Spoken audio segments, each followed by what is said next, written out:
Baik,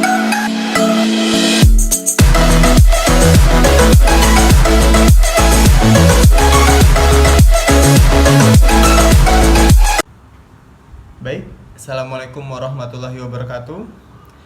Jumpa lagi bersama saya Ridwan Halik. Nah, hari ini kita telah menerima materi bernama Wawasan Kebangsaan oleh Pak Muhammad Abdi Rahman, SOS MSI, tanggal hari Jumat 24 Juli 2020. Nah, di sini apa sih yang kita pelajari sebagai peserta Latsar Angkatan 13? Wawasan kebangsaan apa sih? Pasti kita bertanya-tanya, apa sih wawasan kebangsaan?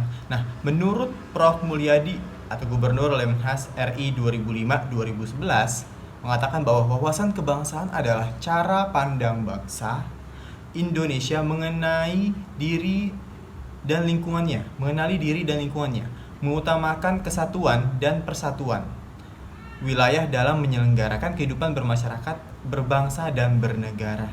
Jadi memang kita harus mengetahui sendiri bangsa kita ini seperti apa sih, bermasyarakat seperti apa, gotong royong, bernegara. Itu kita harus melakukan, itu fungsi mengapa kita harus mengetahui wawasan kebangsaan sebagai ASN. Nah, berikutnya adalah tujuan pemahaman wawasan kebangsaan untuk ASN yang saya telah lakukan reviewnya berdasarkan materi yang tadi diberikan siang sampai sore tadi, untuk aparatur sipil negara, apalagi khususnya saya sebagai dosen. Nah, secara umum wawasan kebangsaan untuk masyarakat negara Indonesia itu harus ada 3 minimal. Pertama adalah menumbuhkan rasa solidaritas, yang kedua adalah menumbuhkan cinta tanah air, dan yang ketiga adalah memelihara nilai-nilai luhur kepribadian dan karakter bangsa. Seperti yang kita lihat, solidaritas itu artinya solid, kita harus bersatu padu, tidak boleh bercerai. Nah, terus kemudian menumbuhkan cinta tanah air, artinya kita harus menjaga sendiri bangsa kita. Dan kemudian yang keempat adalah Pancasila. Ketiga adalah Pancasila. Nah, berikut adalah setelah dari itu saya review melahirkan poin-poin seperti ASN harus apa sih. Yang pertama, amanat undang-undang itu harus diamanatkan. Terus yang kedua, tugas melaksanakan urusan publik masyarakat. Itu penting juga. Dan tanggung jawab moral sumpah jabatan PNS yang akan diberikan waktu pas kita selesai melakukan latsar ini. Berikutnya adalah peran ASN sebagai pengayom masyarakat, dan khususnya dosen pasti mengayomi masyarakat, khususnya SDM ataupun mahasiswa nanti. Nah, pemahaman wawasan kebangsaan bagi dosen. Apa sih? Nah, saya review ada 5 yang penting. Pertama, cinta tanah air, artinya cinta negara sendiri. Yang kedua adalah bela negara. Yang ketiga adalah korupsi. Bukan artinya kita harus korupsi, tapi kita harus supaya tidak terjangkit korupsi ataupun tidak ikut korupsi gimana. Dan kemudian adalah anti narkoba, tidak ikut memakai atau mengedarkan. Dan ini double, mohon maaf.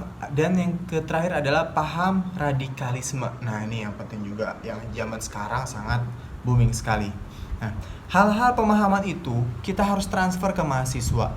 Ingat, pemahaman yang positif. Jangan menyebarkan atau menyalahgunakan pemahaman tersebut untuk kepentingan golongan ataupun kepentingan pribadi. Seperti itu.